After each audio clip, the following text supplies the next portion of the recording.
Typically, they are a bit different than other bacteria. Okay, so for anaerobes,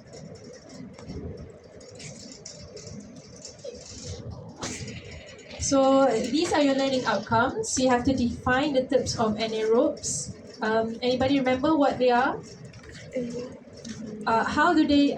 Okay, so anaerobes they need oxygen or no, right? Okay. So they don't require oxygen. So they anaerobes. You have to describe the general features, commonly occurring sites.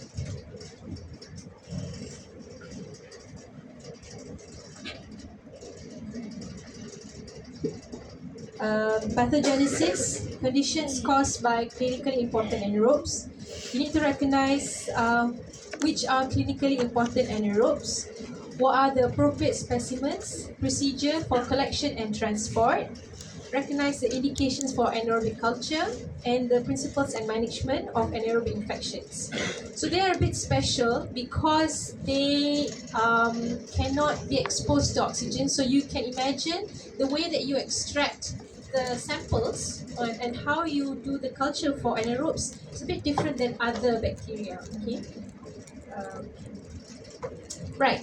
So just to refresh, just as a refresher, so anaerobes grow in the absence of oxygen. Okay, so you have your aerobes, you have your anaerobes, and then you have some bacteria yang boleh tolerate presence of oxygen and both without oxygen. So what do you call them?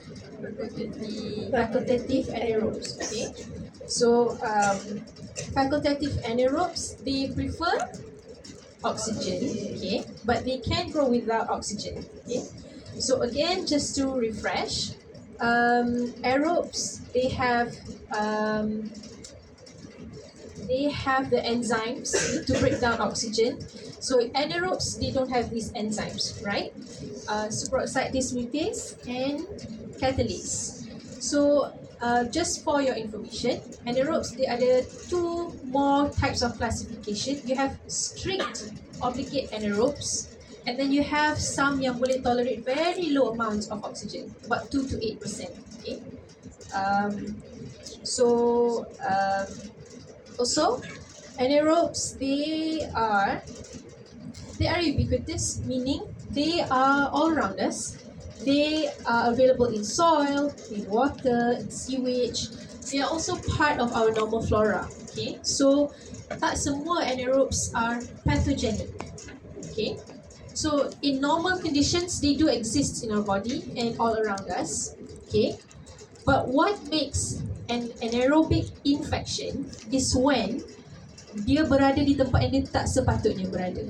Okay, so when you have a breakdown of the mucosal layer, or if you have an immunosuppressive condition, okay, when the bacteria enters into an area, anaerobe enters into an area where it's not supposed to be there and it starts to colonize, okay, then you have an anaerobic infection.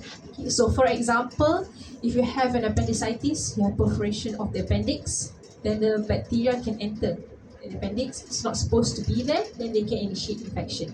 Okay, so as you can imagine, because they can only thrive in areas without oxygen, so the nature of infection can be polymicrobial. So how this happens is when you have facultative anaerobes yang boleh tolerate condition oxygen and without oxygen, they consume the oxygen of that place. Sampai tak ada oxygen, then you can create an environment that is suitable for anaerobes. Okay. So bear in mind that whenever you suspect for anaerobe infection, you have to bear in mind that maybe ada juga some population of facultative anaerobes. And when you take that samples, most probably there will be two species available, yang anaerobic and also facultative anaerobes. Okay, so they are polymicrobial. So common sites of infection include brain abscesses, dental infections. Dekat dental area, gums ni memang selalu banyak anaerobic infection. Aspiration pneumonia, lung abscesses, abdominal abscesses, necrotizing infections of the soft tissue. Okay.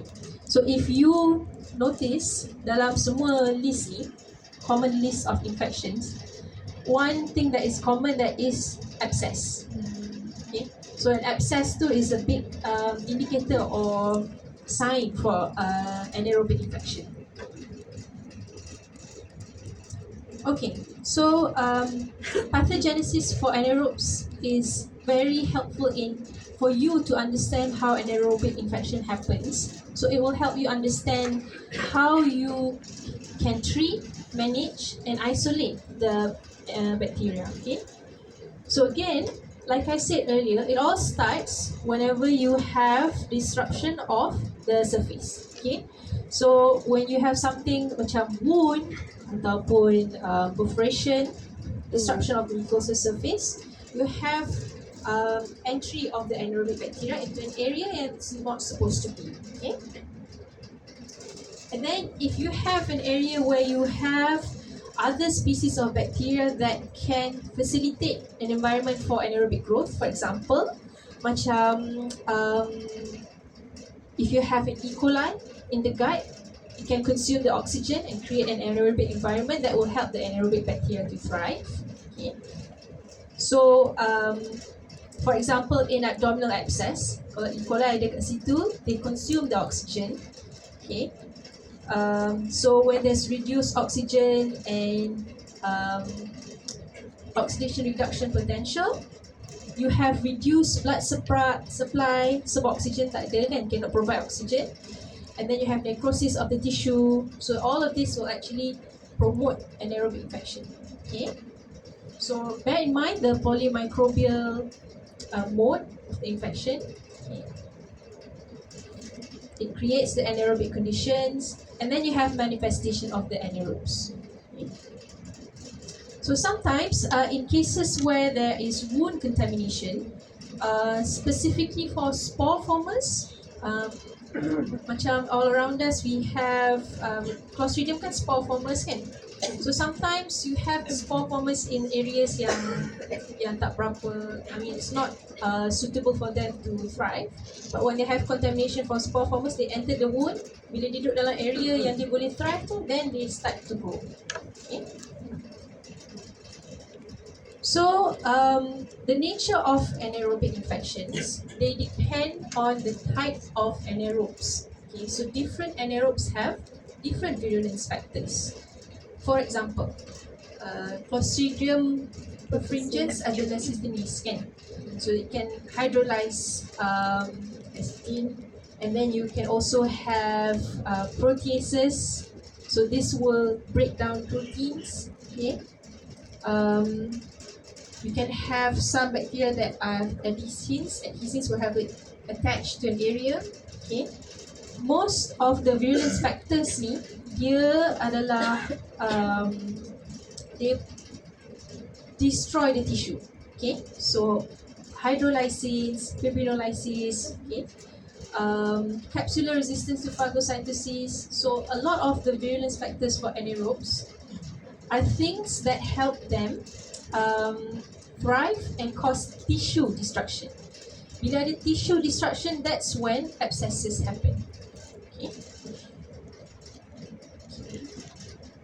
So all the virulence factors from the anaerobes, sometimes from the facultative anaerobes as well, all of these cause tissue damage and then causes more gangrene, more tissue damage, more impaired blood supply, to the point you start to have edema or ataupun tissue necrosis. So imagine area tu dah makin kurang oxygen supply to that area. So lagi anaerobe tu thrive in that area.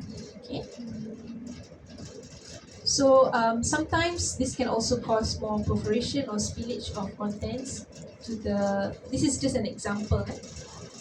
Okay. So as you imagine, dekat sini you have tissue damage, and then it goes back, it feeds back into that anaerobic condition. Betul? So it's a negative cycle. So at which point you should treat anaerobic infection? There are 3 points. First of all, if you treat it with anaerobic antibiotics, anaerobes dia ada specific antibiotics. Okay? Most of anaerobes are sensitive to clindamycin or metronidazole. So you treat it with specific antibiotics, you destroy the anaerobes. Okay? So antibiotics as soon as possible. And then you should resuscitate the patient, meaning kalau dia dah start low BP, you have to give fluid, whatnot. And most importantly, if there is blood draining ataupun abscess draining from surgery, you need to drain the abscess first. So bila you drain all the abscess, you allow the oxygen to enter, and that also helps kill the anaerobes. Okay. So I would say surgical debridement depending on the case of the patient. And then antibiotics pun you have to take note because the antibiotics for anaerobes is different from aerobes. Okay. So far so good. Okay. I would say for anaerobes, if you can understand the pathogenesis and if you can remember case by case, depending on case by case, macam kalau abdominal abscess, kalau gum punya abscess, so you can somewhat already decide how to manage the patient. Okay. Right. The other parts of this lecture is mostly things that can help you identify anaerobic infection. For example, anaerobic infections are therefore endogenous, maknanya dia berlaku di inner part. Okay. They are a bit difficult to isolate, as you can guess, because of the oxygen requirements. Okay. If there is a delay in therapy, you can guess also this can lead to failures in infection eradication. So it's very important for you to be able to identify anaerobic infections. Sebabnya kalau you think it is aerobes, you tak identify properly, you give antibiotics tapi for some reason infection still persists. So it's important for you to identify anaerobes. So also to enable you to identify anaerobes, you need to be able to isolate them properly. Kalau from the very beginning you dah isolate it to oxygen, you tak isolate from bacteria tu kan. So that means that's also a loss on that part. So from the very beginning, if you suspect for anaerobic infection, know that you have to isolate them properly. Okay, in anaerobic conditions as well. Okay. So again, anaerobic infections are case by case basis. They are usually slow growers, not like macam yang experiment that you did. Hari ni you strain, hari ni you culture, esok dapat. Not necessarily. Usually 2 days. Okay. Again, they are polymicrobial in nature, and there are increasing literature that shows they are more resistant to antibiotics. So important when you identify for your anaerobes juga, you need to do AST. Pernah dengar AST tu apa? You know what AST is? Antibiotic susceptibility testing. Okay. So you learn more about this in your second semester, but AST testing is important so that you can identify resistant patterns of bacteria. You tahu bacteria ni resistant kat ubat apa, this one sensitive kat ubat apa. Okay.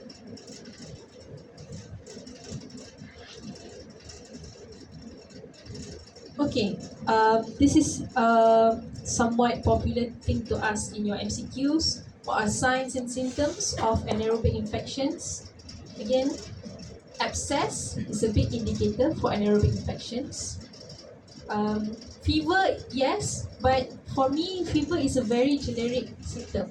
Sometimes nanti bila you belajar on viral infections, fever tu semua fever kan? Okay. Okay. Why does the abscess happen? So this comes mostly from the breakdown of fatty acid by the anaerobic metabolism. Okay, so you tahu aerobes, they need oxygen to create energy, but anaerobes, they will break down the fatty acid. That's where they get their energy from. So when there is breakdown from the fatty acid, that's where the abscesses comes from. Okay. So in line with endogenous infections, anaerobic infections happen close to the mucosa. crepitus or gas in tissue, because they feed on the tissue. Sometimes you can have gases forming. So crepitus is indicative of anaerobic infection. Endogenous infection, closed space infection, and then when they manifest, they take up the blood supply. Blood cannot enter because no oxygen, so low blood supply. And the biggest indicator is when you culture when you do aerobic culture, you don't get any bacterial growth. So kalau dia tak grow in aerobic condition, there is a possibility of an anaerobic infection. Okay, so these are just some of the signs and symptoms. Maybe you can read at your own time. So here I've just highlighted yang in red though. For me, these are the most indicative signs. Okay, the bad breath, a foul smelling drainage from wound, abscesses. Okay. Yang lain tu, if you read books, they will list down these things. Macam bloodstream invasion, chest pain, coughing. But personally for me, sometimes you can confuse this with other types of bacterial infections. So when you study, it's important for you to create for yourself macam mana you nak differentiate between bacterial infection. Because at this point, you dah start belajar anaerobes. Nanti you akan belajar another category of bacteria. Nanti you masuk systemic infections. So it's very important for you to differentiate between what kind of infections. Okay. Okay. So in this lecture, these are all the bacteria that we will be focusing on. Ada approximately like 12 or 13. But the good thing is you've already met most of them. Okay, you already met Clostridium in your gram-positive lecture. So to read more, you can actually revisit your gram-positive lectures. Okay. So in anaerobes, we have gram-positive, gram-negative. You have your bacilli and cocci. The classification is done this way so that it's easier for you to remember which are your clinically important anaerobes. Okay.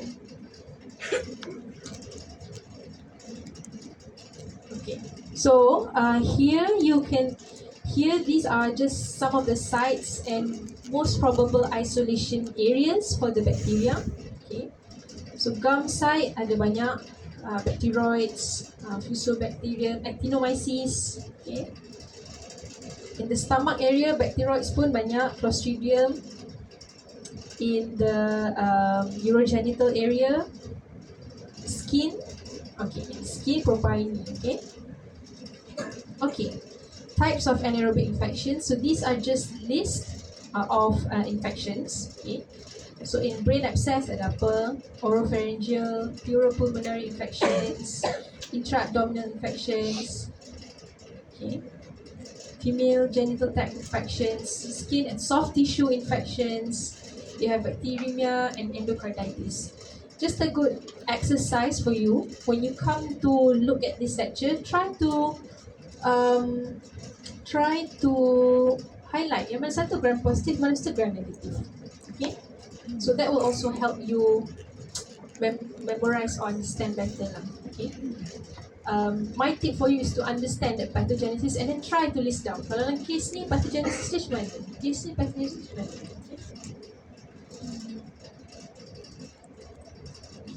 Okay. So just for your information, this was a paper that I found in 2020, so quite recent. So it shows here Propionibacterium is one of the highest juga that you can isolate. Bacteroids banyak, Clostridium banyak.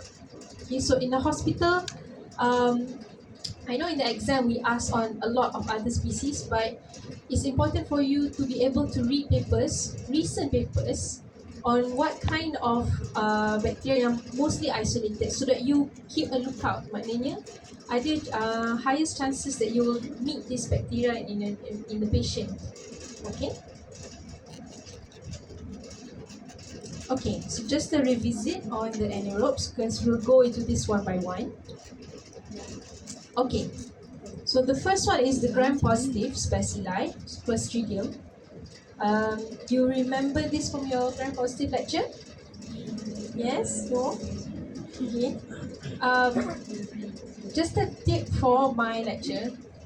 It's very helpful if you can understand how they cause disease. Okay, you need to remember Clostridia are spore formers. Okay, they are dormant, they are tough. That's why bila you feed them an anaerobic environment, they thrive. Okay, or they break out of that spores. You need to remember they are able to release neurotoxins, enterotoxins, because this is what helps them cause infection. Okay. Okay. So these are your spore forming bacilli. Clostridium perfringens, they have the acetinase. They are mostly associated with contamination of wound. So kalau you nampak case soalan wound punya contamination, negative growth in aerobic cultures, you dah boleh suspect lah. Okay. Clostridium difficile. Remember that this one release toxin A, okay, and is associated with diarrhea, antibiotic associated diarrhea, okay. Clostridium botulinum, classic paralysis. This is a foodborne associated bacteria, and Clostridium tetani, rigid paralysis. So some of the things that help you associate and remember ni Clostridium yang mana satu. Okay. Okay, so tadi that was like the medically important spore formers. What about non-spore formers? How do they cause disease? If you remember, earlier on I said that anaerobes are actually, they can be part of the normal flora. So they are categorized as opportunistic pathogens. Okay.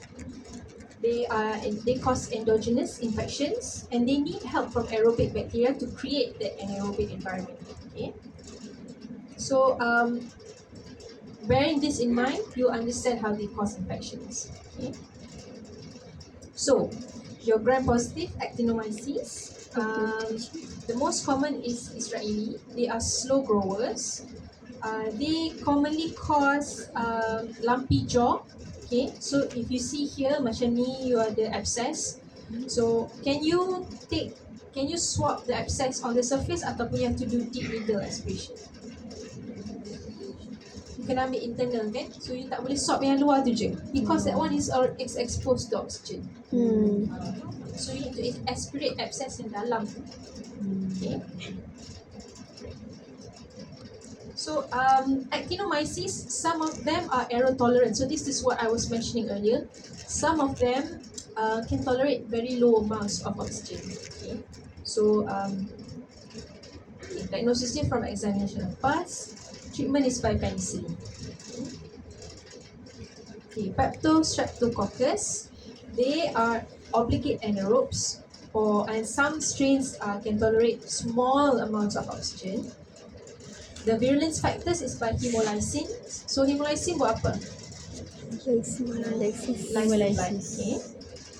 They are normal flora of the skin and mucous membranes of mouth. So you can imagine kalau ada, sometimes kalau you go for dental punya surgery or whatever, kalau you terluka, then you open up an avenue for anaerobic infection. Okay. So they are frequently found in mixed infections and can be cultured from female genital tract, brain and pulmonary infections, and also dental gum areas. Okay. The next one is gram-positive mobilintis species. They are gram-negative, short motile rods, fastidious and slow grower. Okay. They are usually associated with bacterial vaginosis. Okay. Meaning, kalau you isolate from the vaginal secretions, you can usually find them. Okay. And they are susceptible to metronidazole. Okay. Propionibacterium, they are also normal part of the skin. They are gram-positive, pleomorphic. Pleomorphic too, do you understand what that means?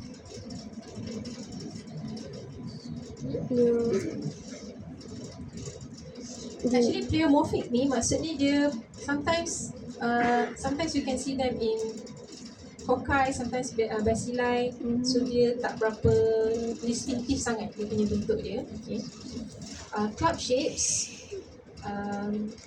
the metabolic product of this is propionic acid, and that's why they cause acne. They are the causative agents of acne. Okay. They can also so if you imagine kalau immunosuppressive patients, they can actually cause bacteremia if they enter the bloodstream.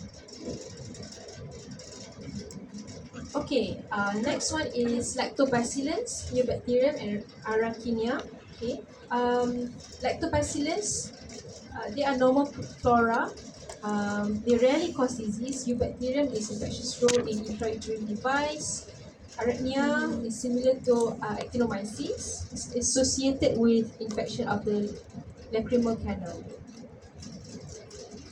So this one is less common lah sebenarnya, but kalau gram positive, these are the medically important ones.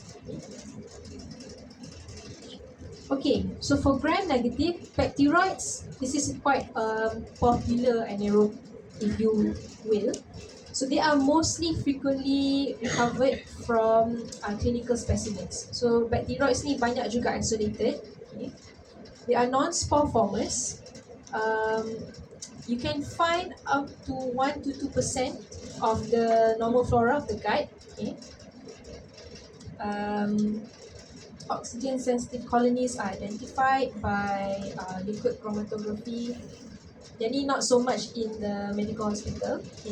Okay, so this one is the virulence factor for bacteroids. Okay, they have thick polysaccharide capsule.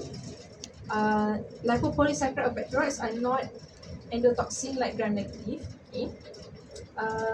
They also have neuraminases and protease, and that's why they cause tissue damage. Okay. Okay, so they are commonly associated with appendicitis, peritonitis, and intra-abdominal abscess. Okay. Alright, the next gram-negative is Prevotella. The most important one is Melaninogenica. Okay. Again, they are polymicrobial, and sometimes they can be associated with gram-positive as well. Okay. So they commonly found in upper respiratory tract, femoral genital tract, and the virulence factors are anthracis and protease. Okay, then we have Gardnerella vaginalis. So these are usual agents of vaginitis. Okay, sometimes they can exist along with yeast. Clinical symptoms include fishy odor and low pH. Okay. So treatment for this is oral FTZ. And then we have Porphyromonas and Fusobacterium. Again, they are mixed infections and they are part of the normal flora. Okay. So Porphyromonas ni ada dalam oral flora, and Fusobacterium is in the head and neck infections. Okay. Last gram-negative is Veillonella species. So they are also part of the normal flora in the mouth, GI, nasopharynx, and genitourinary tract. Okay. This one has a bit of a minor role compared to other gram-negative anaerobic infections, but important for you to also bear in mind that they can still cause medically important diseases. Okay. So when you go back, just have a read through these species. Bear in mind the important ones macam Clostridium, bacteroids, itu selalu sangat isolated hospital. Okay. Okay. We are somewhat halfway through. Do you have any questions so far? So far so good? Okay. Saya continue Okay. So we come to isolating anaerobes. Okay. As you can guess, considerations when isolating them, you have to isolate them in anaerobic conditions. Okay. So what are the considerations that you should bear in mind? If you remember, they are polymicrobial, So kalau boleh, try to isolate them without taking up the normal flora. Contohnya kalau macam tadi abscess tadi, you have to do deep needle aspiration so that you tak kacau normal flora from the skin. Okay, for example. So that is number one. Try to avoid contamination with indigenous flora. Number two, when you collect the specimen, bila you dapat sampel tu, you masuk dalam container apa? Container tu kena kedap udara. Maknanya cannot be in a container that has oxygen. It must be oxygen free container. Okay. So we'll learn in your practical tomorrow. We'll look at the anaerobic jar. Dia ada letak a chemical inside that will reduce the oxygen. Okay, so that will keep an oxygen free environment. Okay, so that's the container. So some of the things that you can use to get endogenous samples, needle aspirate, okay, suprapubic aspiration, the urine, okay, curating or scrapings, okay. So I think this is a method for curating, okay. Alright. So again, if you remember, they are slow growers. So kalau you tak nampak growth on the first day, can you throw away your plates? No. Okay. So you have to wait until 48 hours. Okay. Kalau you salah isolate, you wait until 48 hours. Can you imagine? Right? So important for you to do the sampling properly, and then hopefully after 48 hours you can get the right results, okay, from your diagnosis. Right, so prolonged period, wait up to 48 hours, aspirates and tissue biopsies instead of swabs, because tissue biopsies are from endogenous areas, okay. When you do swabs, it's best to use desiccated swabs made of synthetic fibers, just because cotton wools is prone to desiccation and can inhibit fatty acid. So can also imagine kalau dia ada fatty acid, you rosak fatty acid tu, dia tak boleh nak grow, so dia mati. So what the important concept is, until you isolate the bacteria, you need to maintain the environment that it does the infection. Okay. Okay, so again, stuff on the transport, it can be inserted in anaerobic transport media or ATM. Okay. So kalau dalam OSP keluar soalan, name the transport used for isolating anaerobic infection. Ini jawapan dia.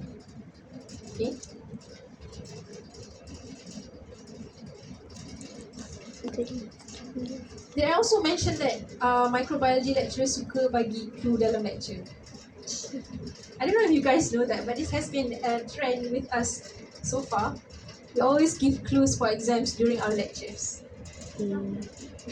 Okay, so just more on the specimen transport.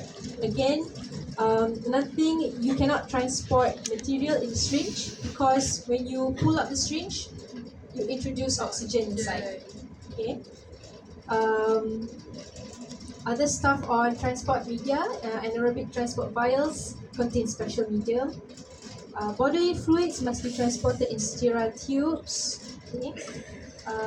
This is your anaerobic transport. You will see this tube tomorrow. So bila plate yang you culture anaerobic bacteria, you grow them inside these tubes. Okay, dalam ATV ni, anaerobic transport vials.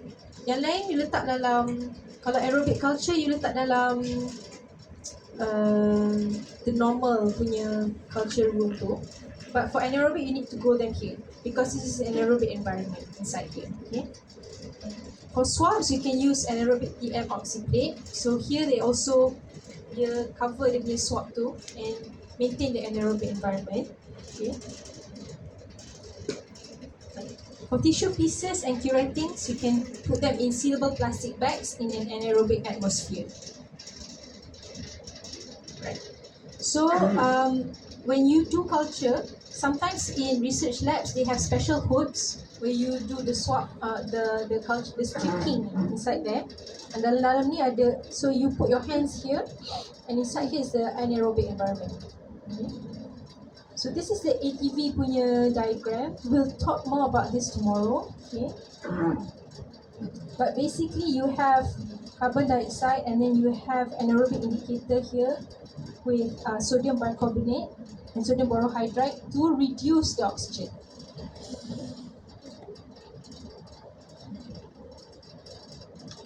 Alright, so lab procedures for anaerobic isolation.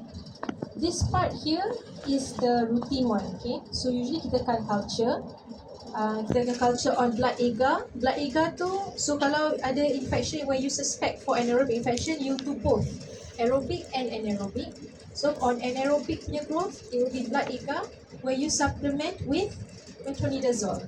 Sebab you nak tengok dia punya resistance pattern dia, okay? So after that, you'll do gram stain to see if it's gram positive or gram negative, okay? And then you'll do antibiotic susceptibility testing to look at the resistance patterns. Okay? So this is an example of the ST results for some of the anaerobic streams.